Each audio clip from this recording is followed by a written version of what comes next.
আলু ভর্তা দিয়ে এক লোকমা ভাত খেতে কী যে স্বাদ লাগে। যখন আমি ভিডিওটি এডিট করছি এখন অনেক রাত, আমার মনে হচ্ছে আমি আবারও ভাত খাই আলু ভর্তা দিয়ে, কিন্তু হায় কপাল, ভর্তা খেয়ে শেষ করে ফেলেছি। কী আর করার, এখন এডিট করছি আর মনে হচ্ছে আচ্ছা এটা দেখে দেখেই না হলে মনটাকে খুশি করি।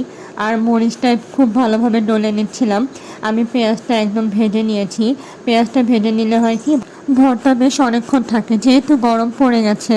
আর এই গরমে কাঁচা পেঁয়াজ দিয়ে আলু ভর্তা করলে সেটা বেশিক্ষণ থাকবে না, ফ্রিজে রাখা হলেও তাও বেশিক্ষণ থাকে না।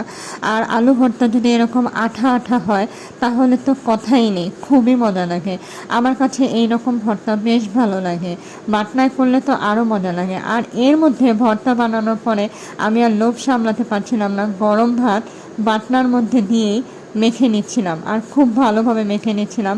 আপনাদের এই মাখাটা পছন্দ নাই হতে পারে, তবে এইভাবে মেখে খেতে যে কী স্বাদ লাগে বলে বোঝাতে পারবো না।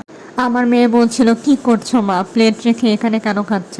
আমি বললাম আরে এটা খেয়ে দেখলেই বুঝতে পারতে, তুমি তো আর খাও না। আর এর মধ্যে যদি একটু ডাল হয়, ডালটাও বেশ গরম ছিল, ডালটা তখনই আমি রান্না করেছি।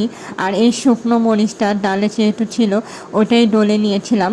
আর এর মধ্যে কিন্তু আমি একটু লেবুর রস দিয়েছি, লেবুর রসটা দেওয়ার ভিডিওটা আমার করা হয়নি, এতটা খিদে লেগেছিল যে আমি আর সেই ভিডিওটি করিনি। খুব মজা।